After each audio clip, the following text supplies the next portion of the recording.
Assalamualaikum warahmatullahi taala wabarakatuh. Bismillahirrahmanirrahim.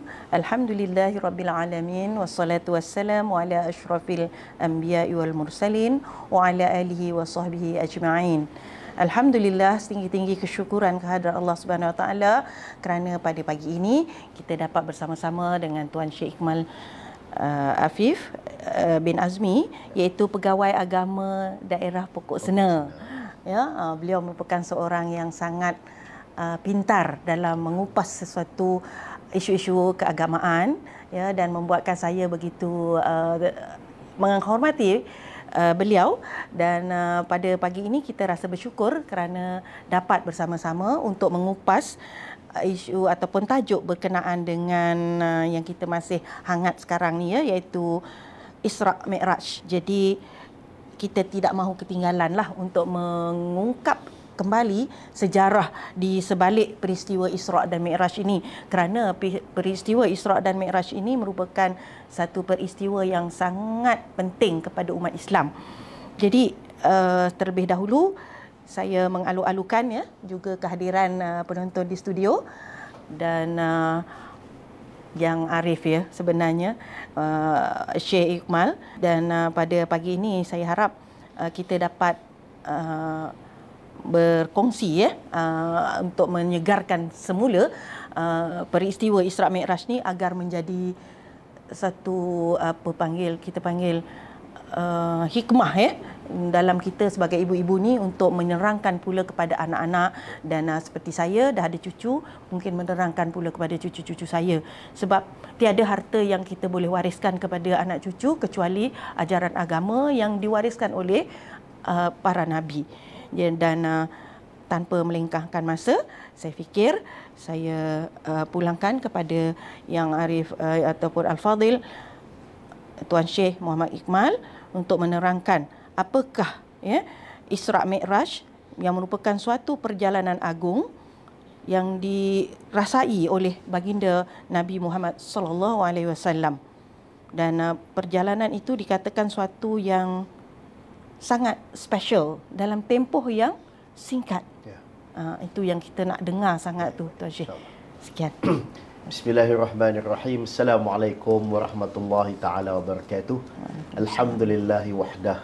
Wassalatu wassalamu ala man la nabiyya ba'dah.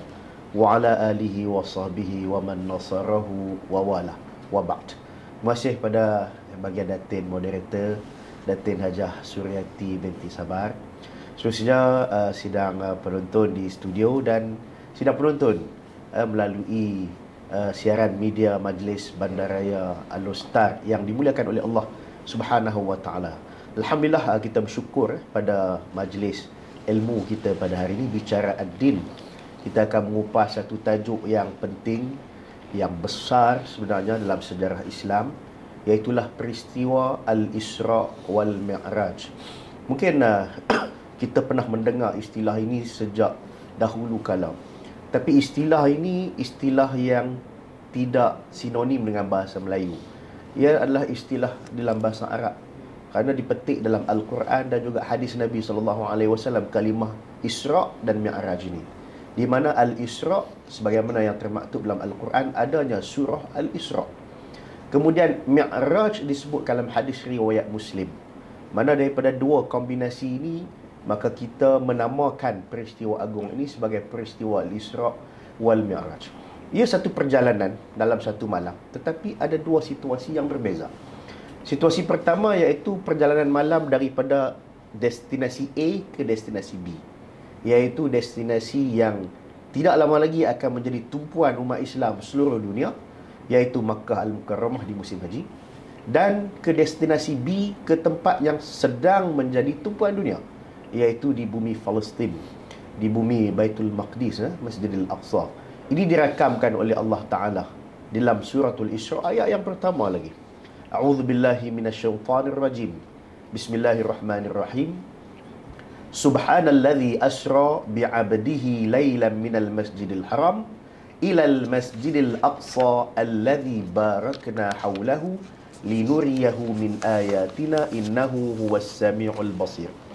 Allah memulakan ayat ini dengan pujian, tasbih tasbih ni, tuan dan puan sekalian, ialah kita menafikan sebarang bentuk pemikiran atau kepercayaan mengenai Allah dari sifat kurang. Sebab itu apabila kita bertasbih, kita mensucikan Allah Subhanahu wa taala. Dalam banyak ayat-ayat Al-Quran, Allah memulakan dengan kalimah tasbih ni. Subbahalillah, sabbih isma rabbikal a'la, subhanalladzi. Berarti Allah Ta'ala mengajak kita mengungkapkan harian kita kalimah yang besar.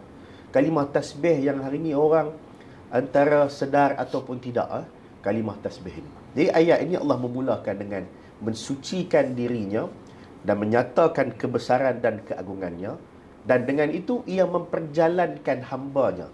Hamba yang di sini tidak lain tidak bukan susuk tubuh yang kita sanjungi, yang kita ikuti, iaitu baginda Nabi sallallahu alaihi wasallam, Nabi Muhammad, Rasul akhir zaman. Di mana? Daripada Masjidil Haram ke Masjidil Aqsa. So dia clear cut, dia tidak khilaf. Sesetengah tempat itu mungkin diperselisihkan lokasinya, Allah tidak menyatakan dengan jelas. Tapi dalam ayat ini jelas Allah mention, Allah menyebutkan daripada Masjidil Haram ke Masjidil Aqsa. Jadi kenapa di Masjidil Haram, tuan-tuan? Jawapannya ialah kerana peristiwa ini berlaku kira-kira setahun sebelum Nabi SAW berhijrah. Dan tahun itu adalah tahun ke-12 kenabian Nabi SAW. Jadi dah 12 tahun dah Nabi memegang jawatan sebagai seorang Nabi dan Rasul.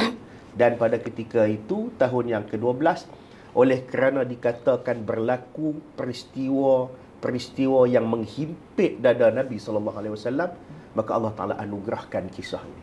Allah anugerahkan perjalanan agung yang kita bicarakan hari ini, iaitulah untuk menghiburkan hati Nabi SAW, di samping menguat dan mengukuhkan lagi keimanan baginda Nabi dengan memperlihatkan kekuasaan Allah. Allah tunjuk hari itu kerajaan dia. Allah tunjuk hari itu sistem cakrawala dia yang manusia tak pernah tembus lagi. Kalau hari ini dunia barat mengiktiraf Neil Armstrong pada 1969 menjejakkan kaki ke bulan, manusia pertama yang pergi sejauh itu, sebenarnya ini meleset. Ribuan tahun sebelum itu baginda Nabi pergi jauh lebih daripada itu, bukan ke bulan, bukan ke matahari, bahkan menembusi 7 petala langit, sab'a samawatin tibaqa. Langit kita ini ada 7 petala, yang mana setiap petala langit itu tidak mampu diungkap oleh sains. Sains boleh hanya memberi anggaran saja. Misalnya jarak daripada bumi ke matahari detik ialah kira-kira 149.6 juta kilometer. Itu sejarah itu pun mustahil manusia sampai. Sebab sistem aeroangkasa kita, mengapa pesawat, helikopter tidak boleh tembus? Kerana tidak mempunyai udara. Jadi dia perlu satu pacuan khas yang namanya roket untuk membawa kapal angkasa itu menembusi sistem angkasa kita di sini. Maka bolehlah sampai ke bulan. Tapi untuk membekalkan bahan tenaga, kemampuan bernafas, sistem kehidupan di sana tu, adakah bersesuaian dengan kita? Itu yang manusia tak boleh menembusi. Tetapi Isra' dan Mi'raj ini menjangkaui peristiwa itu, menjangkaui fakta-fakta ini, sehingga yang tinggal ialah keimanan kita. Kerana bagi Allah Subhanahu wa taala semua ini adalah perkara yang kecil baginya. Kerana Allah Subhanahu wa taala Maha berkuasa. Kerajaan ini kerajaan dia, Malikal Mulk, raja kepada sekalian raja. Jadi tuan-tuan, puan-puan, sidang penonton yang dirahmati oleh Allah Subhanahu wa taala sekalian, ini keagungan yang Allah Taala tunjukkan kepada Nabi. Kerana Nabi SAW sebelum daripada peristiwa ini, baginda menghadapi beberapa peristiwa sangat sedih. Tahun tu dinamakan tahun kesedihan nanti. Sedih, tuan-tuan boleh bayang macam mana perasaan sedih. Yang pertama, baginda Nabi kehilangan isteri yang tercinta, Sayyidatina Khadijah bintu Khuwailid radhiyallahu anha. Pada tahun yang sama juga baginda Nabi kehilangan orang pendokong yang sangat kuat dan setia, iaitu bapa saudaranya, iaitu Abi Talib bin Abdul Muttalib. Nabi sangat sedih. Nabi SAW ni tuan-tuan, kan nak dibandingkan dengan kita, ujian-ujian dah sangat dahsyat. Sebab tu kedudukan baginda di kalangan Nabi-Nabi pun diletakkan dalam kategori Rasul Ulul Azmi. Tuan-tuan bayangkan, ketika Nabi SAW kecil, belum lagi dilahirkan, baginda telah kehilangan bapa, kan? Kita bila dilahirkan bukan dekat kehilangan bapa. Kadang-kadang celik-celik ya mak ada 2, 3. Itu kadang-kadang kan. Kemudian apabila kematian bapa, baru nak bermanja dengan ibu, kematian ibu. Kemudian baru nak bermanja dengan datuk, kematian datuk. Kemudian berkahwin, kematian isteri. Bapa sedang meninggal. Anak-anak Nabi ni, hampir semua anak-anak dia diwafatkan oleh Allah ketika baginda masih hayat. Kita tidak pernah melalui situasi begini. Kecuali Sayyidatina Fatimah radhiyallahu anha saja yang wafat seketika sedikit selepas baginda wafat, iaitu kira-kira 6 bulan. Bayangkan keseluruhan hidup Allah Ta'ala uji sebegitu rupa. Membawa tugas yang berat. Dan bukan diterima. Hari ini saya bercakap pada orang yang mahu menerima. Tapi baginda Nabi menyampaikan kepada orang yang menentang, kepada Quraisy. Sehingga kan dalam sedikit peristiwa sebelum Isra' Mi'raj ini juga, baginda bersama dengan anak angkatnya Sayyidina Zaid bin Harithah diusir daripada Taif. Nanti baru balik daripada Taif. Kan? Misalnya dalam mengajarkan umrah. Kita tengok macam mana suasana itu.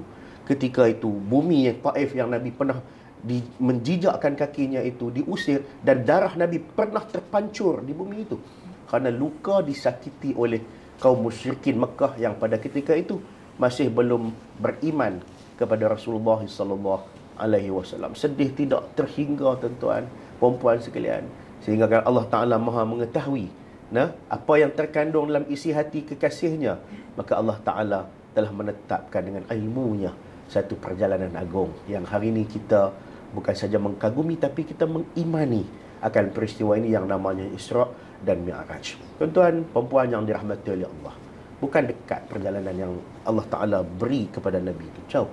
Sedangkan Masjidil Haram ke Masjidil Aqsa pun jaraknya jauh. Agak-agak tuan-tuan perempuan sekalian, berapa jarak? Kira-kira dalam, kalau kita tengok Google, perjalanan di antara Makkah ke Masjidil Aqsa itu kurang lebih 1,500 km. Kalau datang orang Johor, kita pergi Johor, kita lipat balik pun tak sampai lagi lah. Kita tak sampai lagi ke Masjidil Aqsa. Sampai Bangkok kot. Sampai Bangkok sana mungkin lebih kurang 1,500. Kalau kita menaik dengan berjalan kaki, kajian menunjukkan kita memerlukan 40 hari untuk berjalan kaki kalau nak sampai. Masa ketika itu belum ada kenderaan-kenderaan yang hebat. Tapi kalau kita menaiki kenderaan pada hari ini pun kurang-kurang 15 jam. Kita pergi ke Johor Bahru lebih kurang 8-9 jam, kita patah balik. Lebih kurang itu barulah kita akan sampai ke Masjidil Aqsa itu. Atau kalau dengan menaiki pesawat, hari ini ada pesawat. Kita nak ukur jarak ni sebenarnya. Sebab Allah Ta'ala perjalankan Nabi ke sana. Dalam pesawat ringan yang terhempah hari itu lebih kurang kelajuan dia maksimum 249 km sejam. Laju jugalah, tapi dia pesawat ringan. Pesawat penumpang yang kita duduk naik itu tuan-tuan, airline kita itu kelajuan lebih kurang 800 km sejam. Kalau nak ke Masjidil Aqsa pun kurang-kurang 2 jam. 2 jam. Kalau ambil yang laju sikit tuan, jet. Kelajuan jet 40 max pun setengah jam. Tapi Rasulullah dalam perjalanan sekelip mata saja, dan terus ke langit ketujuh, balik-balik dalam tidak sampai waktu subuh. Bererti separuh malam saja. Malam ni dia bermula selepas waktu Isyak. Maghrib tu gelap, tapi gelap tu ialah cahaya padam lah kan. Cahaya merah masih wujud di atas sana yang kita tidak nampak. Selagi belum padam masih maghrib. Padam, gelap, barulah malam. Maka Nabi bermula Isra' itu pada malam, dan Nabi balik sebelum malam itu, melabuhkan tirainya dengan pelbagai peristiwa, dengan pelbagai tempat yang Nabi kunjungi, dengan pelbagai saudara kenabian yang baginda bertemu. Bertemu dengan Nabi Adam, bertemu dengan Nabi Yahya, bertemu dengan Nabi Isa, Nabi Yusuf, Nabi Harun, kemudian Nabi Musa, Nabi Ibrahim alaihi salam. Kemudian bertemu dengan Allah, menerima kefarduan dan pulang. Sebab itu sains tak boleh merungkai peristiwa ini. Tuan-tuan, kalau kita tengok Albert Einstein, seorang ahli falsafah Jerman atau saintis Jerman, menggunakan teori yang terkenal, relativity. Menurut fizik, semakin jauh perjalanan, semakin lama tempoh yang perlu diambil. Itu hakikat yang berlaku pada ketika ini. Tetapi semakin jauh Nabi pergi, semakin cepat pula balik. Berarti tidak terikat dengan teori relativity sains manusia. Ini keagungan. Ini adalah suatu mukjizat. Maka iman kita bertambah, kemudian keyakinan kita tinggi. Sebab itu ulama menyebutkan bahawa Isra' dan Mi'raj ini ialah salah satu bukti kerasulan baginda. Baginda orang biasa. Manusia biasa, maknanya dari segi kejadian tu ialah biasa, bukannya seorang dewa, bukannya seorang yang orang angkat mardarjat seperti lain daripada manusia biasa yang berkahwin, berkeluarga, menjalani kehidupan, tetapi diberikan satu ruang yang sangat hebat. Ini membuktikan itu adalah kerasulan yang sistem itu tidak boleh berlaku kepada manusia-manusia yang lain. Tuan-tuan, dan kita lihat bahawa bila Nabi pergi dalam tempoh yang begitu, sudah tentulah kita meyakini bukanlah baginda bersendirian. Sebaliknya, dengan kekuasaan Allah, Allah mengutuskan seekor haiwan tunggangan. Disebutkan haiwan, tetapi haiwan yang tidak wujud di dunia ini. Dia termasuk dalam perkara sam'iyat.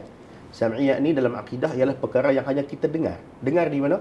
Kita dengar melalui hadis Nabi SAW, khususnya hadis riwayat Bukhari dan Muslim tadi, di mana baginda sendiri menyebutkan, aku menunggangi burak, satu haiwan yang saiznya kecil daripada kuda dan besar daripada keldai. Saiz dia antara itu, between itu. Dan kita lihat kepantasan dia sejauh mata memandang. Sedetik dia menapak sejauh mata memandang. Maka kerana itu tidak hairan dan mustahil lah mengapa Nabi boleh sampai ke Masjidil Aqsa dengan begitu pantas. Dan paling penting, tuan-tuan, puan-puan, sidang penonton sekalian, ialah perjalanan Nabi ini adalah perjalanan yang nyata, bukan mimpi nanti. Kerana setengah pendapat menyebutkan kerana cepat sangat mungkin mimpi kot. Tuan-tuan dan puan-puan, ahli sunnah wal jamaah, khususnya Imam Al-Qurtubi dan lain-lain para ulama, memilih pendapat bahawa perjalanan Nabi adalah ruh dan jasad, berdasarkan beberapa nas yang jelas dalam Al-Quran. Panjang kalau kita nak nukilkan di sini. Kemudian bila sebut roh ni, kalau roh yang keluar, berarti Nabi melihat mimpi. Tapi Nabi boleh menceritakan dengan jelas satu persatu. Tuan-tuan, kita kalau mimpi, kita antara ingat tak ingat lah, tapi kita tahulah cerita tu. Tapi detail, siapa keliling, tu kita tidak detail. Tapi Nabi jelas, ini Nabi Adam, ini adalah Sidratul Muntaha. Nabi jelas. Berarti Nabi di Isra' dan Mi'rajkan dengan nyata, dengan fizikal. Sebab roh yang ada dalam badan kita ini, ijtihad para ulama menyebutkan ada dua jenis roh. Satu dia panggil roh yaqdhah, satu lagi dia panggil ruhul hayah. Ruhul hayah itu ruh kehidupan, yang mana kalau keluar roh itu matilah kita nanti. Tetapi ada ketika kita tidur, roh keluar juga, tapi itu bukan roh hayah. Itu dia panggil ruhul yaqdhah, roh jaga, roh tu jaga. So bila kita tidur, kita keluar roh kita tak sedar. Masa kita tidur, kita tak sedar, kerana roh kita keluar. Roh mana? Roh yaqdhah tadi. Kata ulama, roh yaqdhah ni allati ajrahu Allahul adat, yang Allah Ta'ala alirkan di dalam tubuh manusia. Idza kharajat namul jasad, kalau roh tu keluar, tidurlah jasad itu. Wa ra'atil manamat, dan dia melihat mimpi-mimpi. Lepas tu Datin, saya pernah tanya seorang yang koma di hospital, dia jantung. Dua orang lah. Dia tanya, kenapa saya ada kat sini? Dia kata, awak pingsan, jatuh, rebah, kemudian koma, tidak sedarkan diri. Tak, semalam saya baru naik van dengan orang-orang yang disebut di kampung itu. 2 minggu dah ni duduk kat hospital. Berarti rohnya keluar dan rohnya berjalan-jalan. Tapi kenapa dia tak mati? Kerana roh itu bukan rohul hayah. Itu rohul yaqdhah, roh yang bila keluar dia koma, dia ditidurkan. Itu mungkin itu yang dialami. Sebab itu kalau orang yang koma tu, kalau kita boleh berbicara dengan dia, kadang-kadang dia boleh respons, tapi dia tidak boleh menjawab kerana dia tidak berada di dunia yang nyata. Rohnya telah ke mana-mana pada ketika itu, wallahu a'lam. Tapi itulah yang berlaku. Maka kesimpulan dia, Nabi bukan roh yang pergi, tapi roh dan jasad baginda. Mengapa masa yang tidak dapat dirungkaikan dengan sains? Kerana ini mukjizat. Perkara yang mencari adat yang disebutkan. Tuan-tuan dan puan-puan yang dirahmati oleh Allah Subhanahu Wa Taala, ini keagungan perjalanan ini. Kemudian dalam persoalan tadi, Datin, kita perlu mewariskan cerita-cerita ini kepada anak-anak, cucu. Ini sangat menarik saya. Kerana tuan-tuan, saya bersetuju berapa ratus, 200% dengan statement Datin. Kenapa kita boleh mewariskan perkara-perkara lain? Kita boleh mewariskan ilmu persilatan kalau dia tok guru silat. Kita boleh mewariskan ilmu perbidanan kalau dia bidan, ilmu turun-temurun dan harta. Tetapi kita tidak wariskan sunnah-sunnah Nabi. Kita tidak wariskan cerita-cerita yang suci seperti ini untuk pengetahuan mereka. Maka Nabi-Nabi dahulu telah mendahului kaedah ini dalam memberitahu kepada anak-anak. Misalnya Nabi Ibrahim AS. Ini moyang Rasulullah SAW. Rasulullah dengan Nabi Ibrahim jaraknya 62 orang bapa. Lebih kurang 60 orang bapa. Baginda kepada datuknya Adnan, kita selalu sebut dah, Salla alaikallahu ya Adnani. Ke Adnan tu 21 orang. Yang tu yang sahih. Lepas pada tu khilaf lah nama-nama kerana terlalu jauh. Muhammad bin Abdullah bin Abdul Muttalib bin Abdul Manaf bin Qusay bin Kilab bin Lu'ay bin Murrah bin Mudrikah bin Mudar bin Ma'ad bin Nizar bin Adnan tu kan, 21 orang bapa lebih kurang. Kemudian sampai Nabi Ibrahim. Nabi Ibrahim ni Allah cerita dalam Quran dalam Al-Baqarah, wa wassa biha Ibrahimu banihi. Nabi Ibrahim wasiat. Wasiat ni yang kita tidak buat ke anak-anak kita. Dia wasiat kepada siapa? Banihi, anak-anak dia. Wa Yaquba, yang Nabi Yaqub pun wasiat juga pada anak-anak dia. Apa wasiat itu? Ya baniya, innallaha astafa lakumuddin. Hai anak-anakku, Allah muliakan kita. Allah telah pilihkan kita akan agama ini. Agama Islam sebenarnya. Cuma istilah Islam belum wujudlah pada ketika itu. Pegangan yang dibawa oleh para Nabi dan Rasul adalah melalui satu jajaran. Yang berbeza ialah syariat. Syariat, sistem ibadat, muamalah itu mungkin berbeza. Misalnya syariat dulu mungkin membenarkan kita berkahwin dua orang saudara perempuan. Kakak dia kahwin, adik dia kahwin juga. Syariat dulu. Syariat sekarang tak boleh. Wa alla tajma'u bainal ukhtaini illa ma qad salaf. Turun ayat itu, janganlah kamu menghimpunkan dua orang ukhtaini, dua saudara perempuan ni dalam satu perkahwinan, maka termansuhlah syariat dulu. Itu syariat yang tu berbeza di antara nabi-nabi dan rasul. Tetapi jajaran sama. Seruan mereka adalah mengajak kepada Allah. Kalau kita hari ni berpuasa, sikit hari bulan puasa, 22 hari lagi, insya-Allah. Kita akan berpuasa. Umat-umat dulu berpuasa atau tidak? Umat dulu berpuasa, cuma cara puasa mungkin tidak sama seperti kita hari ni. Umat-umat dulu solat, kita juga solat, tapi cara berbeza. Korban pun, hatta korban ini seawal zaman Nabi Adam. Ingat Allah Ta'ala merakamkan dalam Al-Quran kisah dua anak Nabi Adam tu. Wadhkur naba'a bnai Adam idh qarraba qurbanan fatuqubbila min ahadihima wa lam yutaqabbal akhar. Dan ceritakanlah mengenai dua orang anak Adam ini. Saat kedua-duanya ingin pamerkan korban mereka, diterima salah seorang, Habil, dan tidak diterima seorang yang lain, Qabil. Berarti bukan Qabil itu jahat. Dia cuma korban yang Allah tak terima. Jahatnya di mana? Jahatnya apabila dihasad adik dia diterima. Maka disebut dalam Al-Quran, inni la aqtulannak. Aku akan bunuh kamu. Kau bunuh. Itulah terjadi pertumpahan darah. Tapi ceritanya dua-dua nak membuat ketaatan. Cuma kenapa Allah tidak menerima korban si Qabil? Kerana korbannya diambil tanaman-tanaman yang tidak bagus, yang tidak baik. Sedangkan si Habil mencari ternakan yang terbaik, bersembah kepada Allah. Maka boleh tahu terus ke terima tak terima?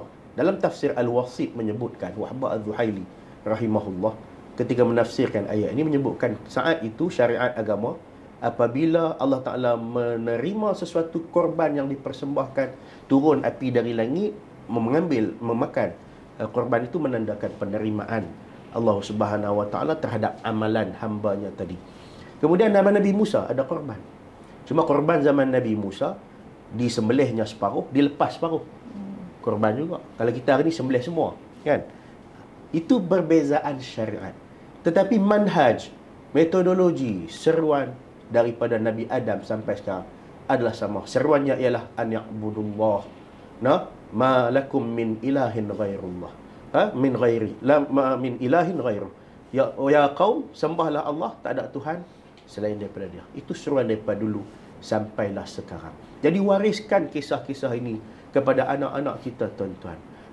Salat tadi, beri galakkan kepada mereka. Kita disuruh menyuruh dulu. Ketika usia 7 tahun, Nabi SAW sebut, muru sabyanakum bis salati. Suruhlah.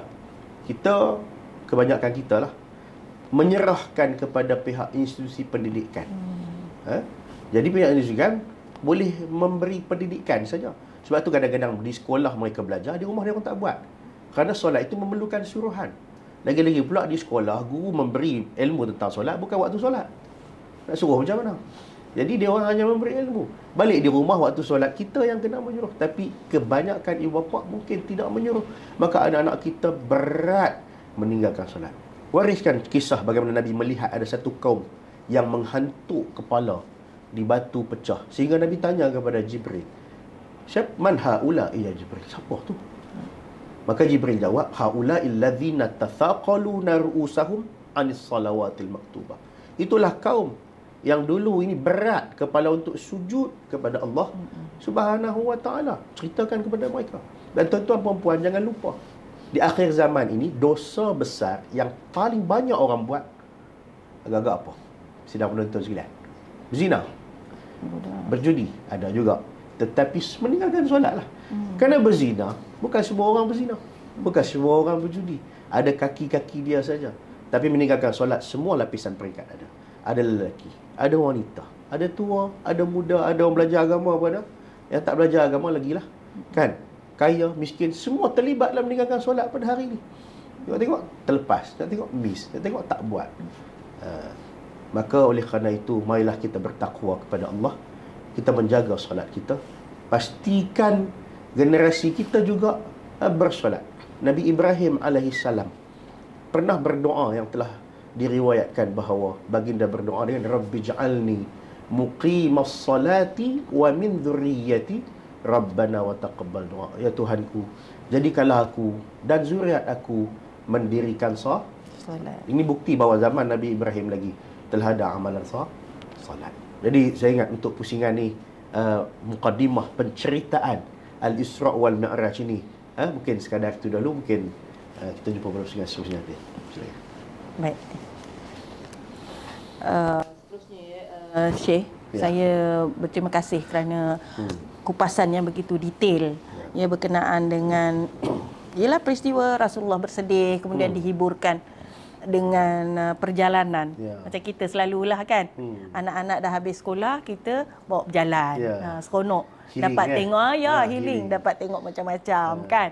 Lepas tu dia tanyalah kan, kenapa macam tu, kenapa macam ni kan. Jadi saya rasa ada persamaan dari segi analoginya. Rasulullah diperjalankan, diperlihatkan peristiwa-peristiwa tertentu. Baik, saya juga sering ditanyalah Tuan Syekh tentang adakah perjumpaan Rasulullah dengan nabi-nabi terdahulu, seniors, membincangkan tentang solat-solat mereka. Adakah solat mereka tu sama dengan solat kita hari ini? Okey, baik. Terima kasih Atin. Soalan yang menarik dan mungkin jarang terlintas di tuan-tuan dan puan-puan serta sedang penonton yang dimuliakan oleh Allah Subhanahu wa taala sekalian. Nabi SAW bertemu dengan saudara Nabi Adam, senior Nabi Adam. Sehinggalah datuknya Nabi Ibrahim alaihissalam yang sedang bersandar di Baitul Ma'mur. Di Baitul Ma'mur, satu tempat yang cantik. Ada riwayat, tuan-tuan boleh google lah mengenai Baitul Ma'mur ni, tempat yang beraneka warna-warni. Dan dalam itu terdiri malaikat lebih kurang 70,000 malaikat yang sedang bertasbih kepada Allah Subhanahu wa taala. Baik. Dalam pertemuan-pertemuan itu semuanya berlaku dialog. Paling minimal pun memberikan salam, mengucapkan salam, mengakui kerasulan Nabi SAW, beriman dengan baginda. Ini hatta Nabi-Nabi senior ni. Mengapa? Kerana Allah menetapkan kemuliaan penutupan Nabi-Nabi itu terduduknya adalah pada Rasulullah SAW. Berbeza dengan kita datin. Semakin apa senior tu, semakin tinggilah kedudukan dia. Kan? Kerana penetapan itu kita yang letak lagi lama. Tapi Allah tidak menetapkan seniority dari segi tempoh kehidupan, riwayat atau pengkisahan itu sebagai penetapan kemuliaan. Allah Subhanahu wa taala berkehendak dan Maha mengetahui dan telah menetapkan kemuliaan Nabi Muhammad. Baik, apa poin dia di sini? Poin di sini ialah kita umat baginda. Kita bukan umat nabi-nabi dahulu yang banyak ujiannya, banyak juga keingkarannya. Tapi kita letak di bawah umat Nabi Muhammad SAW. Berarti kalau mulianya Rasulullah SAW, mulia jugalah kita sebagai umat. Cuma kitalah yang mencarikan kemuliaan itu dengan pelbagai mehnah dan tribulasi hari inilah. Misalnya meninggalkan solat, menjauhkan diri dengan sunnah, membuat perkara-perkara keji dan mungkar. Kita yang mencemarkan kedudukan kemuliaan itu, sedangkan baginda SAW telah diberikan kemuliaan. Cuma yang nyata berlaku dialog yang sedikit panjang ialah bersama dengan Nabi Musa alaihissalam di langit yang ke-6. Nah, di mana langit yang ke-6 tu wallahu alam lah. Kalau matahari tadi pun kita sebut dah di mana-mana kan. Ini pula langit yang ke-6. Kemudian langit ke-6 itu Allah Ta'ala bertemu dengan Nabi Musa, Nabi Rasulullah SAW bertemu dengan Nabi Musa, kemudian naik dan jumpa dengan Nabi Ibrahim. Kemudian di atas pada langit yang ke-7 itu Sidratil Muntaha. Sidr ni ialah pohon bidara. Al-Muntaha. Dan banyak pendapat, lebih kurang ada 9 pendapat tentang Sidratil Muntaha. Cuma kita ringkaskan bahawa Sidratil Muntaha ini di situ ada disebutkan dalam surah An-Najmi. So, surah Isra' dan Mi'raj, tuan-tuan, 2 surah ni. Satu Al-Isra', satu surah An-Najmi, ayat 13 hingga ayat 18. Nah, walaqad ra'ahu nazlatan ukhra. Dia tengok Jibril rupa yang nyata, real. Siapa yang tak pernah tengok Jibril, ada Nabi khabarkan dalam hadis yang tertentu tentang fizikal Jibril, no? Ada 600 sayap, kemudian besar satu kebaran sayapnya itu meliputi jarak-jarak yang tertentu. Nabi diperlihatkan dengan jelas. Sebelum itu Nabi SAW telah bertemu dengan Jibril ni dalam satu peristiwa wahyu pertama. Wahyu pertama. Jadi sebelum nak cerita tentang wahyu pertama itu, kita cerita tentang Nabi-Nabi dahulu lagi, iaitu bagaimana Nabi SAW naik jumpa dengan Allah di Arash. Di Arash Allah Subhanahu Wa Taala telah memfardukan. Ini dinyatakan dalam hadis Muslim. Summa furidat alayya, kemudian difardukan ke atas aku dan umat aku 50 waktu semayang. 50 waktu semayang. Okey, Nabi pun menerima dengan jujur dan amanahnya. Lalu Nabi turun, bertemu balik kepada Nabi Musa alaihissalam. Kemudian Nabi Musa alaihissalam bertanya kepada Rasulullah, apa yang telah Raja kita, Tuhan kita fardukan kepada kamu dan umat kamu, wahai Muhammad? Maka Rasulullah SAW jawab, kami telah menerima 50 waktu. Ganjarannya besar. Musa kata tak boleh. Kenapa? Umat kamu ni umat yang begitu lemah. Bani Israel telah ku uji, telah ku eksperimen. Bahasa kita hari inilah, aku telah buat eksperimen bahawa mereka gagal. Sedangkan mereka itu diberi kelebihan kepintaran, kekuatan fizikal tubuh badan. Mereka gagal. Maka naiklah bertemu dengan Tuhan, dengan Allah Azza wa Jalla. Taklah kefarduan yang lebih ringan. Maka naik dikurangkan 5 sehinggalah menjadi 5 waktu. Dan dalam hadis menyebutkan, aku rasa malu lagi untuk naik bertemu dengan Allah dan minta kurang, kerana Sayyidina Musa alaihissalam ini telah memberitahu bahawa 5 pun masih lagi berat. Kemudian menerimalah sehinggalah hari ini 5 waktu itu kita menjalankan kewajipan itu, insya-Allah. Cuma persoalannya, adakah Nabi-Nabi dulu bersolat? Dan mengapa dialog ni dengan Nabi-Nabi ini? Nabi bertanya dan berbincang soal ini. Kata ulama, tuan-tuan dan puan-puan, ini bukan kata Syekh Hikmah lah, Syekh lain lah, Syekh ulama, bahawa kerana perintah solat juga pernah Allah Subhanahu Wa Taala fardukan kepada Bani Israel. That why kerana Musa ada authority untuk membicarakan soal pergilah minta kurang. Tidak local standby. Undang-undang kata kan, tidak local standby. Kenapa pula Musa nak cadangkan begini begitu? Dan yang kedua, tuan-tuan dan puan-puan sekalian, Nabi Musa alaihissalam ini adalah seorang Nabi yang juga tergolong dalam golongan ulul azmi. Dan pendapat untuk menaikkan Nabi ke atas minta kepengurangan itu juga Nabi SAW beralih ketika Nabi Musa bertanya kepada Nabi Muhammad, beralih kepada Jibril, dan Jibril seolah-olah mengiyakan, tak apa kita naik. Maka berlakulah naikan. Cuma nanti ada sebahagian orang-orang orientalis yang mungkin melihat situasi kisah ini sebagai satu kelemahan Nabi. Kenapa Musa yang cadangkan? Kan? Kenapa Musa yang cadangkan? Kenapa Rasulullah tak ada pendirian ke? Tak ada satu jati diri ke yang untuk buat keputusan? Jawapannya tadilah, kerana Nabi Musa pernah menerima perintah yang sama yang ditujukan kepada Bani Israel. Baik, menjawab persoalan, adakah solat kita dengan solat Nabi-Nabi dahulu itu sama atau berbeza? Jawapannya berbeza. Hatta sebelum Isra' dan Mi'raj juga umat Nabi Muhammad ni juga berbeza. Jika selepas Isra' dan Mi'raj kita menunaikan 5 waktu, sebelum Isra' dan Mi'raj, sebenarnya perintah solat ni Nabi dah terima pada awal wahyu pertama. Satu hadis riwayat Ahmad, Nabi menyebutkan bahawa sesungguhnya inna Jibril atahu, Jibril datang kepada Nabi awwali ma uhiya ilaihi, ketika pertama lagi ketika diwahyukan. Kemudian Jibril mengajarkan solat dan berwuduk. Pada ketika itu dah solat. Cuma syariat pada ketika itu ialah kita hanya solat 2 rakaat pagi, 2 rakaat petang. Ini dinyatakan dalam surah Qaf ayat 39. A'udzubillahi minasyaitonirrajim. Fasbir ala ma yaqulun. Wasabbih bihamdi rabbika qabla tulu'i syamsi wa qabla al-ghurub. Allah kata, wahai Muhammad, bersabarlah apa yang kaum-kaum kamu kata kat kamu itu. Dan tasbihlah kepada aku. Tasbih di sini solat. Tasbihlah kepada aku qabla tulu'i syams, pagilah sebelum matahari terbit, wa qabla al-ghurub, dan sebelum matahari terbenam. Itulah solat pada ketika itu selama 12 tahun. Sehinggalah berlaku Isra' dan Mi'raj ni 5 waktu, terjadilah Zuhur, Asar, Isya', Maghrib dan sebagainya. Maka fasa Nabi Muhammad sendiri dah ada 2 perbezaan gaya solat. Manakala dengan umat-umat terdahulu ada banyak ayat Al-Quran disebut dalam surah Yunus, disebut dalam surah Maryam. Kerana Allah Ta'ala ada menyebut kepada Maryam, ya Maryam uqnuti warka'i wasjudi ma'ar raki'in. Warka'i ma'ar raki'in. Wahai Maryam, kunutlah, sujudlah dan rukuklah kepada Allah, bersama dengan orang yang rukuk. Maka dalam secara umum ayat-ayat Al-Quran menceritakan gaya solat dahulu hanyalah terdiri daripada berdiri, rukuk, sujud. Detail bacaan apa tak dinyatakan dalam Quran.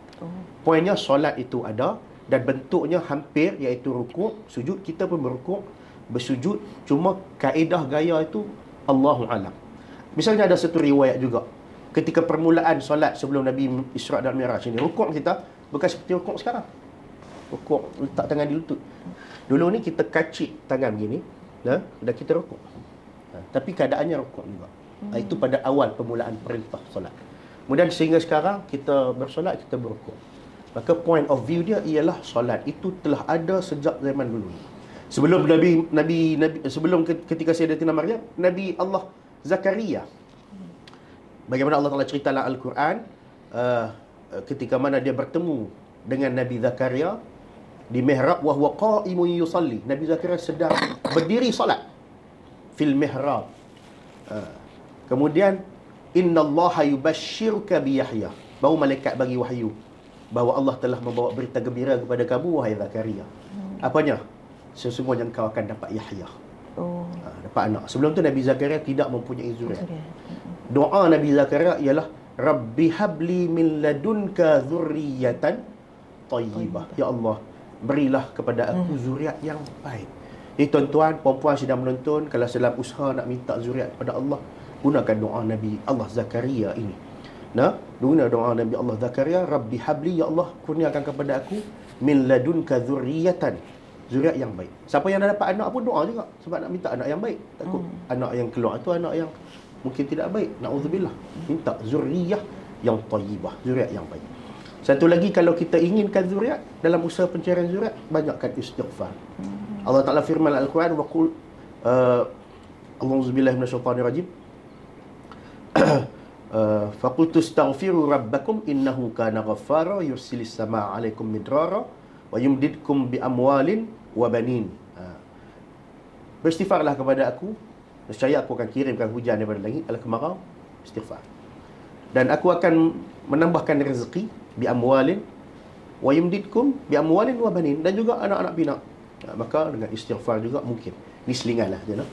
Kemudian tuan-tuan dan puan-puan sekalian, ada lagi banyak ayat-ayat yang lain lagi. Nabi Ibrahim sendiri, atas lagi pada Nabi Zakaria, Nabi Ibrahim AS sendiri juga telah diceritakan dalam Al-Quran bahawa aku telah meninggalkan anak aku di fi wadin ghairi zizar'in, di satu lembah yang tandus, dan memerintahkan aqamus salah, disebutkan dalam ayat itu, mendirikan salat.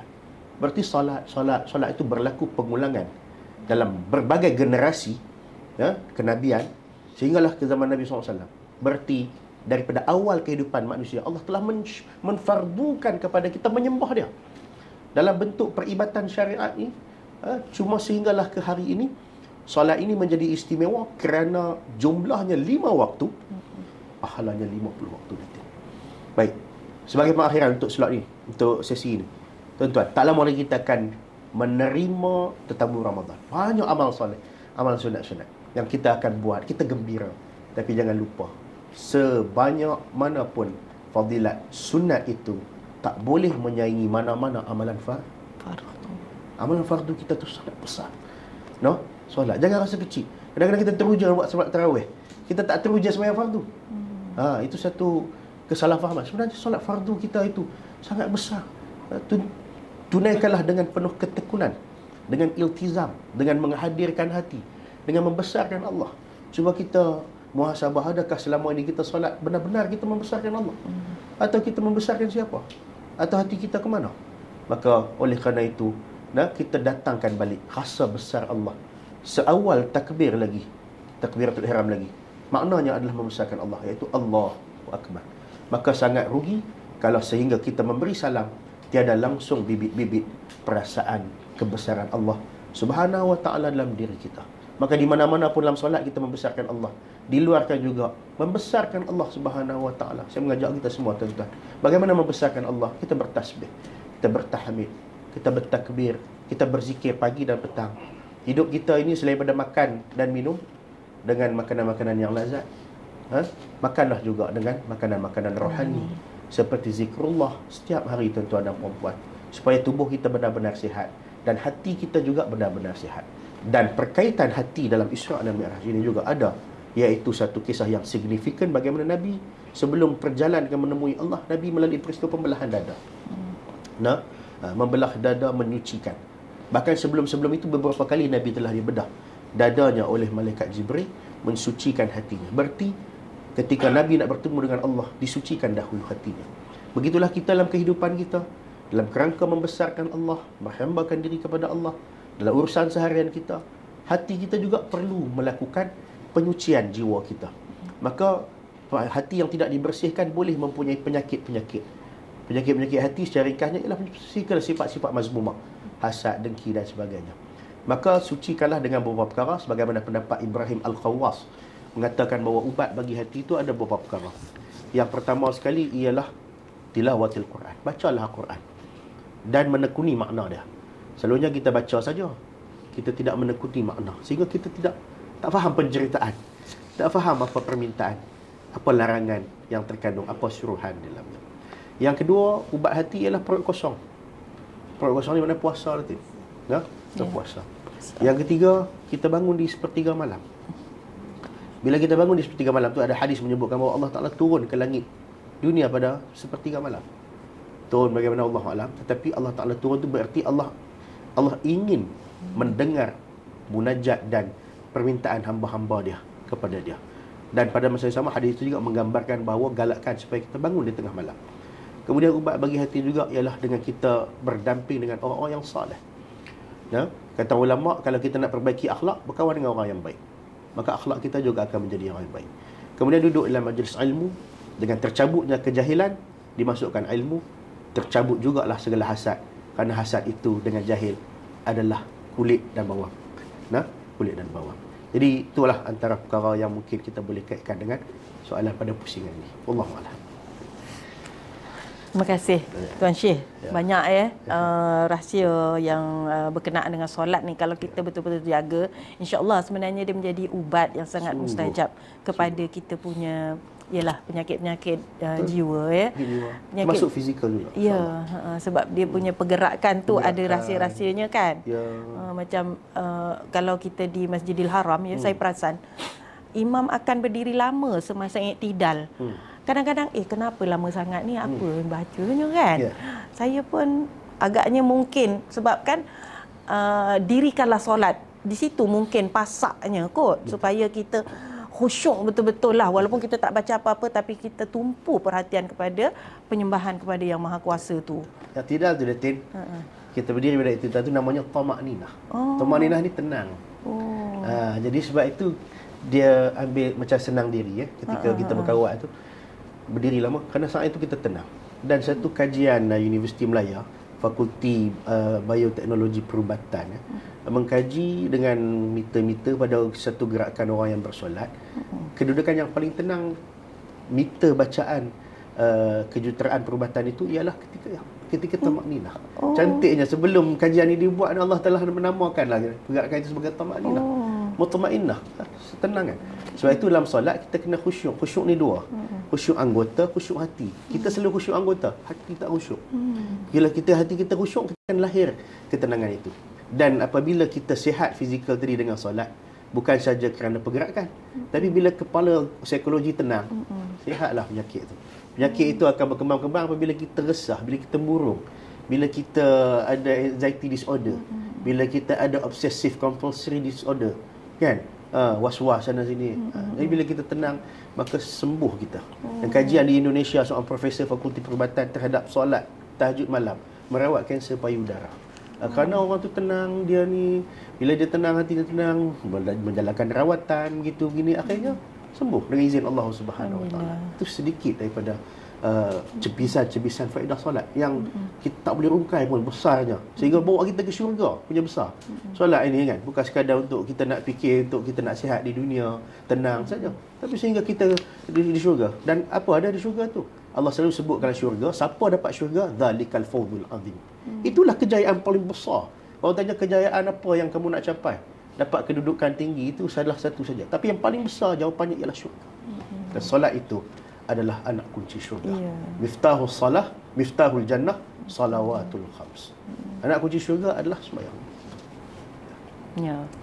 Lepas tu iktidal agak lama, lepas tu rukuk pun agak lama. Mungkin yelah masa kita rukuk tu kan kita macam tabik habis lah kan. Tunduk habis lah pada yang tasbih pula pada tu kan. Betul. Dan rasa lega, rasa sedap bila kita selalu kita sembahyang kat rumah kan. Teringat tadi dapur api belum tutup. Yang itu tak buat, ni tak buat. Tapi bila kita kat Masjidil Haram tu dia lain lah. Bila kita rukuk tu, kita rukuk lama, kita rasa sangat healing. Sangat healing. Betul. Bila rukuk lama tu sebenarnya ya. Okey, baiklah, boleh buka soalan kepada penonton. Boleh. Mungkin sebab kan ada anak-anak kita yang kecil-kecil, biasa dia rajin tanya. Sungguh. So, soalan-soalan yang pelik-pelik. Macam cucu saya tak boleh suruh solat, dia kena ajak. Ajak sama-sama. Kalau suruh je dia tak jalan. Dia kata adik dah solat. Bila adik solat kat skul, macam Syekh kata tadilah, di sekolah memang dah solat, tapi di rumah kalau kita tak bagi tahu, ajak sekali, memang dia kata kat skul dah solat. Betul. Maknanya kat skul je. Tak boleh macam tu. Betul. Sebab kat skul makan, kat rumah pun makan, saya kata. Betul. So kat rumah pun kena solat juga. Sebab cucu kita masih kecil, perlukan sangat. Sebab ibu bapa memang tak sempat. Betul. Sekarang ni keadaan. Jadi datuk nenek tu kena ambil peranan lah nampaknya. Betul lah. Okey, boleh kita buka soalan kepada penonton. Silakan penonton. Ya. Puan Jilana. Bismillahirrahmanirrahim. Assalamualaikum Yang Berkaidatin, Tuan Syekh. Saya ada satu soalan dan ingin bertanya mengenai bagaimana kita nak khusyuk dalam solat, dalam sembahyang kita. Macam mana kita nak jadikan solat itu sesuatu yang kita memang nak sangat dalam niat kita tu nak khusyuk, tapi kita tak mampu nak buat. Dan mungkin Ustaz boleh bagi, Tuan Syekh boleh bagi tips di sini bagaimana kita nak khusyuk dalam solat kita yang sememangnya kita nak sangat, dan juga mungkin cara-cara yang terbaik untuk kita lakukan. Itu soalan saya. Baik, terima kasih. Jawab dulu saya. Ya, jawab silakan. Terima kasih kepada Puan Juliana yang bertanya pada kita. Soalannya ialah kita selalu berniat nak khusyuk dan kita benar-benar inginkannya. Akan tetapi ketika kita mendirikan solat susah. Mengapa susah tuan-tuan? Jawapannya ialah allazi yuwaswisu fi sudurin nas. Ada satu makhluk Allah ni, dia kerja menghembuskan. Yuwaswis ni makna seperti hembusan angin tu. Halus bisikannya. Sebab tu macam Datin kata tadi, kalau kita sembahyang kat rumah ke selain daripada Masjidil Haram, mudah-mudah aja ingat itu, ingat ini api kat dapur. Paling senang sekali nak cari benda hilang, carilah sembahyang. Nah, carilah sembahyang. Kunci jari tak jumpa, tanya orang tu tak jumpa, cari orang tak jumpa. Dan sembahyang dia ingat.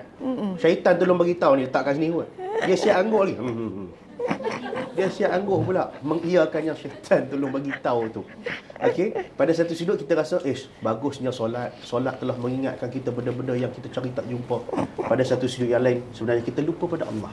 Kita ingat benda yang baik, yang lain kita melupakan yang lebih baik, iaitu lebih besar, iaitu Allah Subhanahu Wa Taala. Inilah alladhi yuwaswisu fi sudurin nas. Namun ulama ada ajar cara bagaimana nak khusyuk ni. Pertama tadi saya ada menyebutkan bahawa khusyuk ni ada dua perkara. Satu khusyuk anggota, kita tertib, pergerakan kita slow, rukuk kita lama, pergerakan kita tu tidak curi-curilah sembahyang. Itu khusyuk anggota. Satu lagi khusyuk hati. Yang Puan Juliana tadi itu khusyuk hati itulah yang kita rasakan banyak berlaku di kalangan kita, termasuk saya. Cuma tuan-tuan, kita dah niat dah, betul dah. Elemen-elemen lain tu kita tidak pastikan. Misalnya persiapan nak solat. Pertama sekali tanyakan, apakah kita ia mempengaruhi sekitaran sekeliling kita itu untuk memastikan kita khusyuk. Misalnya kalau kita solat dalam pakaian yang tidak sesuai, pakaian yang berbau, itu mengganggukan khusyuk. Tak sama dengan kita pakai jubah, pakaian bersih, telekung yang bersih. Okey. Kemudian apabila kita nak bersolat, pastikan persekitaran tidak mengganggu. Kalau kita sembahyang di tempat construction, puntang, memang takkan khusyuk. Yang ketiga, ulama kata jangan terlalu lapar. Jangan solat dalam keadaan hidangan telah tersedia. Ini ketika mana kita tak mampu menghadapinya lah. Kalau kita okey-okey je sembahyang. Tapi kalau kita kambing golek, kan, tak tahan kan. Dengan itu akan mengganggu fokus kita, maka makan dulu. Ada hadis Nabi SAW suruh makan dulu kalau perasaan kita terganggu dengan makanan yang ada. Yang keempat, jangan makan berlebihan sangat sehingga kita terlalu nak buang air kecil ataupun bersangatan nak buang air besar. Memang sah. Isu ini bukan isu sah. Ini isu mengganggu fikiran kita. Kalau di luar semayang pun kita sakit perut, dah terganggu. Ini kena semayang.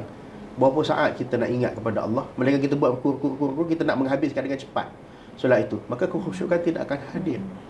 Kemudian pastikan kita solat tu di awal waktu. Kadang-kadang kita semayang di hujung waktu, kita akan rushing juga, mengganggu juga ibadah khusyuk kita. Yang keenam, pastikan kita berusaha untuk memahami bacaan dalam solat. Bila satu perkara kita tengok dalam panggung movie ke apa ke, kita ada subtitle, kita fokus tengok filem tu. Kalau kita faham. Cuba tengok Tamil tak ada subtitle. Sebab apa Tamil? Sebab Tamil pun syok juga, betul?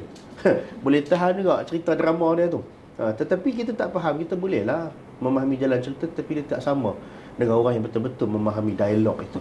Maka begitulah juga hal dia dengan semayang. Kita boleh jadi saja khusyuk tanpa memahami, dapat saja pahala. Allah Ta'ala tulis pahala itu, sah semayang kita itu. Namun kekhusyukan penghayatan kita tidak rasai manis. Kita tidak memahami tasbih di saat rukuk. Kita tidak memahami kesedapan tasbih dalam sujud. Doa antara dua sujud, apa yang kita minta? Selama ni perempuan, tuan-tuan faham tak apa yang kita minta dalam dua sujud? Banyak. Kita minta banyak benda. Kita minta ampun, kita minta afiat, sihat tubuh badan. Kita minta rezeki, kita minta kedudukan yang tinggi. Banyak. Rabbighfirli warhamni wajburni warfa'ni warzuqni, minta rezeki, wahdini wa'afini wa'fu'anni. Tapi kita tidak memahami. Maka kita pun sekadar melafazkan baca. Tapi kalau kita menghayati permintaan itu dan benda itu benda yang kita nak pula, memang hati kita akan hadir. Istihdarul qalb.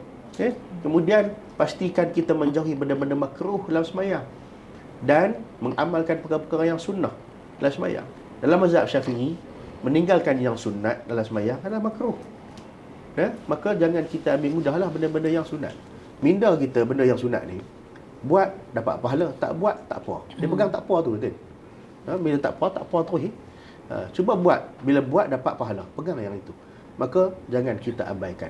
So pandangan kita mestilah menetap ke arah sujud, tempat sujud. Walaupun kita mata kita ke depan, maka kita ke tepi, itu tidak membatalkan solat. Sehingga beralihnya dada kita tu daripada kiblat, barulah batal solat. Hatta dalam mazhab Syafi'i kalau kita beralih kepala pun belum batal, tapi makruh. Kecuali orang yang solat dalam keadaan takut, musuh dia beralih tak apa. Tapi kalau kita duduk saja tengok tu makruh. Dalam mazhab Syafi'i. Sebab dan dia akan mengganggu khusyuk kerana melihat itu dan ini. Apabila kita melihat ke tempat sujud, ia akan menetapkan pandangan kita dan menetapkan hati kita juga. Maka itulah antara beberapa resipi para ulama dalam memastikan kekhusyukan itu hadir di dalam diri kita, dan jangan terburu-buru untuk mempercepatkan solat kita, kerana solat kita paling banyak pun 4 rakaat. 4 rakaat tu kalau paling sehabis kita menghayati pun takkan lebih 10 minit. So kalau kita berusaha mencepatkan dia pun, berapa masa minit yang kita jimat? Tak jimat apa-apa pun. Lebih baik kita fokus, kekal tenang, steady and maintain, insya-Allah. Allahuakbar. Puan-puan, jika ada soalan lain. Okey, saya nak tanya ni satu soalan yang rare sikit lah, Syekh. Saya pun terkejut juga bila dengar dulu ada orang tua-tua cakap orang perempuan ni pahalanya lebih besar daripada orang lelaki dalam bab solat. Betul ke? Kata-kata ni orang tua-tua. Rumors. Okay. Rumors. Baik. Bismillahirrahmanirrahim. Kata-kata seperti itu adalah mungkin berasaskan faktor-faktor tertentu. Adapun tidak ada langsunglah nas ataupun sumber yang menyatakan kedudukan pahala semayang orang ni lebih besar, orang besar, tidak. Yang disebutkan secara umum, siapa yang hatinya khusyuk, siapa yang menunaikan kewajipan-kewajipan solat tadi dengan tekun betul, itulah pahala yang besar. Okey, dan dia mengambil faedah tempat, masa dan juga keadaan. Tempat ni tak sama kita semayang di rumah dengan semayang di masjid. Tak sama di masjid di rumah dengan masjid di Mekah. Jadi pahala itu adalah peranan berkaitan dengan tempat. Masa pula tak sama kita semayang di awal waktu dengan hujung waktu. Tak sama kita solat di bulan lain dengan bulan Ramadan. Okey, tak sama kita solat bersendirian dengan berjemaah. Itu mempengaruhi pahala. Okey, situasi pula khusyuk tak khusyuk. Tetapi ada pun berdasarkan jantina tak ada. Unless melainkan memang seseorang isteri itu dia tekun. Kerana orang lelaki ni ialah dia ada sifat tergesa-gesa, dia ada sifat terburu-buru, ataupun ambil mudah. Orang perempuan dia tekun, kalau dia belajar pun dia catat. Itu orang perempuan. Kalau orang lelaki lah, cuba tengok. Yang ada relax, cool and steady. Contoh saja. Maknanya mungkin atas faktor itulah lahirnya kenyataan bahawa solat kaum isteri ini pahalanya lebih besar berbandingan kaum suami. Mungkin di satu sudut yang lain ialah berdasarkan pemikulan tanggungjawab isteri itu. Dia solat dalam keadaan dia sedang menguruskan rumah. Dia bersolat dalam keadaan dia menjaga anak-anak, itu dan ini. Dan pada masa sama dia menunaikan kewajipan. Mungkin atas perkiraan itulah yang menyebabkan pahala. Tapi dari segi nas tidak ada menyebutkan secara jelas bahawasanya solat wanita itu lebih baik daripada solat lelaki ataupun suami dan sebagainya. Yang penting solat kita akan menjadi baik sekiranya elemen-elemen solat yang kita sebutkan tadi itu dipelihara, dijunjung tinggi dan juga dilaksanakan dengan sebaik yang mungkin. Namun harus diingat para ibu dan para wanita sekalian, ada ketika juga solat kita boleh menjadi rusak. Kerana kita hidup dalam lingkungan kemurkaan suami misalnya. Jadi solat kita itu akan sedikit berlaku penjejasan lah. Kerana redha suami itu adalah sesuatu perkara yang penting. Misalnya lah, kalau perempuan nak pergi semayang di masjid, bagus. Baik. Itu suami tak izin, pergi juga. Bagaimana dengan solat itu? Kan? Solat itu ada sedikit permasalahannya. Ada permasalahannya. Dan ada perbincangan dari segi sudut fiqahnya mana lebih baik. Namun, suka saya nyatakan di sini, tempat terbaik solat kaum wanita, terbaik. Dalam banyak-banyak yang baik itu, yang terbaik ialah di rumahnya. Di rumahnya. Tapi kalau kat tempat kerja ada surau, semayang kat surau. Kalau tak ada masalah apa-apa, memang suami izin, boleh pergi dengan suami, pergi ke masjid, pergi di masjid. Tapi dalam general time, rumah itulah tempat terbaik. Kita kena aman daripada fitnah dan sebagainya. Allahuakbar. Ya, sebagai respon. Baik, saya baru nak tanya tentang tu, Syekh. Pasal tempat solat terbaik itu. Tapi ada ramai suami yang ajak isterinya ke masjid sebab dia kata macam jadi motivasi. Sebab terutamanya yang dah pergi ke tanah suci kan, sama-sama pergi Masjid Nabawi, Masjidil Haram. Jadi bila kat sini dia nak teruskan kebiasaan tu. Tapi ada juga isteri yang kata, abang je lah pergi. Abang kan yang afdal, saya kat bilik saya yang afdal. Jadi macam tu pula. Dia macam mana tu, Syekh? itulah kita katakan pernah berlaku pada sahabat, ya. So isteri sahabat, saya tengok Saidina apa, nanti saya rujuk balik. Sahabat Nabi yang dekat. Isteri dia pergi ke masjid. Kemudian dia melarang, ya. Dia kata lebih baik sembahyang di rumah lah. Dia kata, aku pernah mendengar Rasulullah SAW bersabda bahawa jangan kamu tegah isteri kamu nak pergi ke masjid. Semua ulama hurailah pergi itu atas aman ada fitnah, tak berlaku apa-apa. Sehingga kan dia berusaha tak bagi dia pergi masjid ni, seorang sahabat ni. Dia tunggu di lorong-lorong, dia mengusik. Dia gempak. Sehingga kan isteri dia balik ke rumah lah keadaan takut. Dan isteri dia cerita kepada dia. Dan dia rasa macam okeylah, sebab dia cemburu tadi.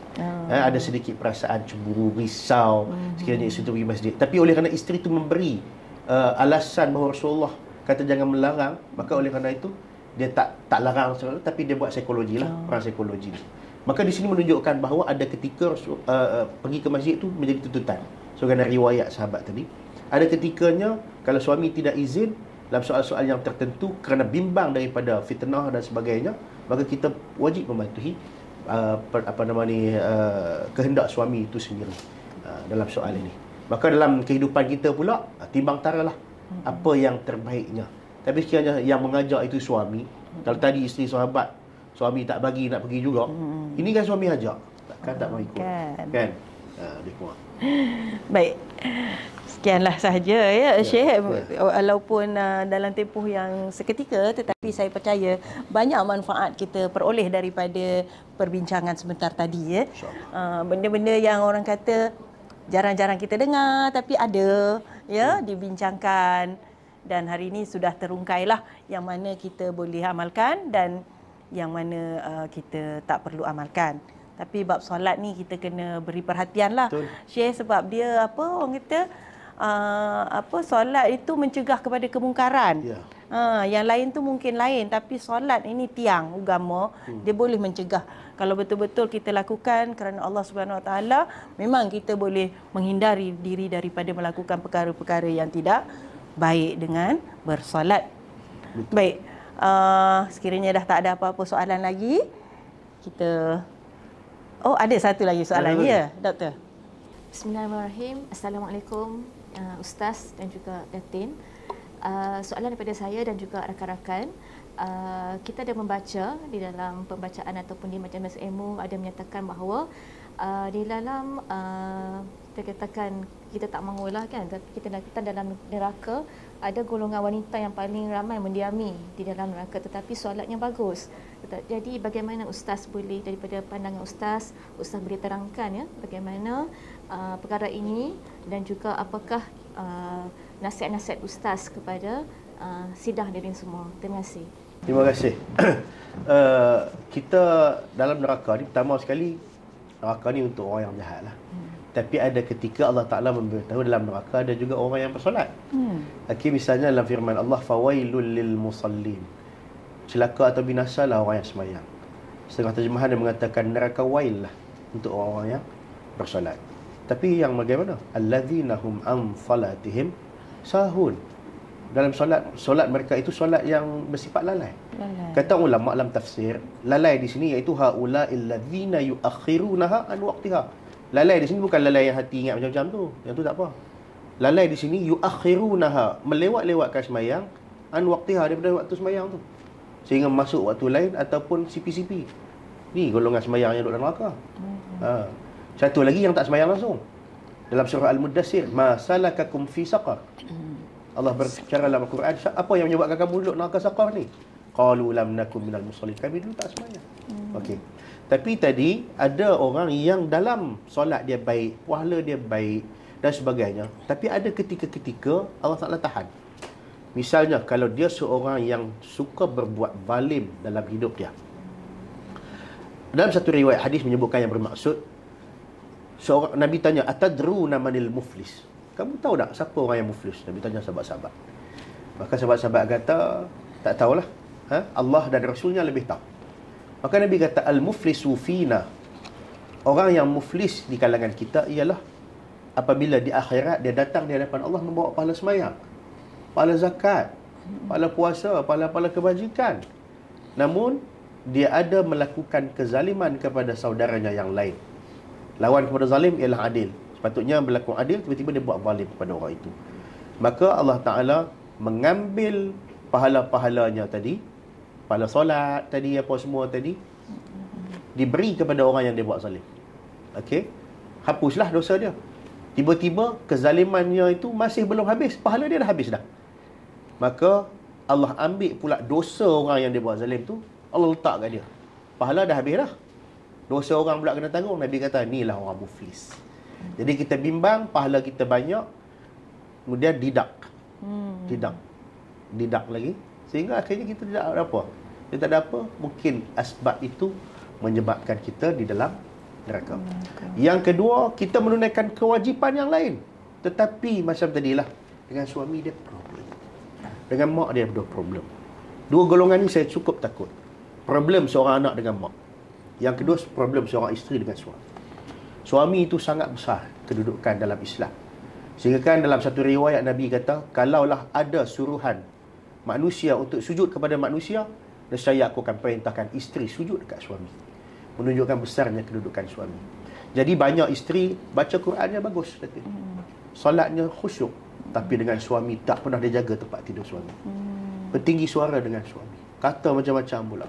Suami pula dia ni, orang lelaki-lelaki ni jenis pendiam banyak, dan dia diam, pendam saja rasa, dan mati dalam keadaan murka. Berapa banyak suami-suami kita yang mungkin kita tidak perasan, tidur dalam keadaan hati tidak senang, kerana isteri dia meninggalkan tempat tidur dia, kerana itu dan kerana ini. Nabi SAW bersabda, mana-mana wanita yang suaminya tidur dalam keadaan murka kepada dia, tak senang hati dengan dia, la'anatil malaikatu hatta tusbih. Malaikat laknat kita sampai ke subuh. Kita tidak menyadari. Nah, so walau bagaimana pun perangai suami kita itu, santunilah bagaimana kita disuruh, berwaspada selagi tidak bercanggah dengan syarak, supaya kunci itu menyebabkan keabsahan amalan-amalan kita yang lain. Kerana punca kepada punca itu juga harus kita lihat. Misalnya punca kepada kita ni sembahyang, tapi punca masuk neraka apa dia? Banyak punca lain. Begitu juga dengan amalan-amalan lain. Apa amalan-amalan lain? Kenapa Allah Ta'ala tak terima? Rupanya solat tak clear. Sebab bila baik solat itu, barulah baik amalan yang lain. Nah, tetapi kalau rosak solat itu, amalan lain banyak pun tidak seolah-olah memberi faedah apa-apa. So punca kepada punca itu juga harus kita melihat. Dan mungkin akibat itu jugalah mengapa ramai orang bersolat masuk ke dalam neraka. Kenapa ramai wanita yang duduk dalam neraka? Kerana itu juga ada satu nas yang lain yang menyebutkan, Nabi tengok dalam neraka, aku jenguk dalam neraka, aku melihat di dalamnya ramai kaum wanita. Bukan sahaja kerana dengan suami, kerana pakaiannya, kerana sifatnya, kerana amarahnya, kerana fitnahnya, kerana itu dan kerana ini banyak yang disebutkan itu. Dan dengan takwa sajalah yang akan menyebabkan melindungkan diri kita. So maknanya di sini tuan-tuan dan puan sekalian, kita kena balance antara amalan yang diperintah dengan Allah dengan satu amalan kunci. Amalan kunci ni taat suami, taat ibu bapa, taat kepada Allah, akidah kena betul. Sama juga kalau kita ikut ajaran sesat, sembahyang banyak, zikir banyak, fahaman kita tu salah, tetap tidak diterima oleh Allah. Baik. Jelas ya. Jadi itulah antara perkara-perkara yang sebenarnya mudah nak menjebakkan diri kita ke sana, tetapi langkah kaki kita juga akan ke syurga sekiranya kita awaslah dengan perkara-perkara yang tidak sepatutnya dilakukan. Ya. Okey, baik. Sekiranya sudah tidak ada apa-apa soalan, nampaknya kita berakhir di sini saja, Tuan Syekh. Ya. InsyaAllah kita akan berjumpa pada lain sesi. InsyaAllah. Sebab ramai peminat Syekh ni. Oh, ya, sejak dengar persona Khadijah dulu tu, ramai yang tanya kenapa tak panggil Syekh lagi. Jadi kan kita mungkin ada siri-siri bimbingan agama yang ringan-ringan. Kita akan bawa juga mungkin anak-anak ke studio suatu hari nantilah. Kita akan aturkan, insya-Allah ya Syekh. Takut dia orang minat dia orang ingat saya Badli Shah Laudin pula tu. Jangan salah orang lah. Orang lain tu. Ada iras ya. Ada iras lah, orang lah kata.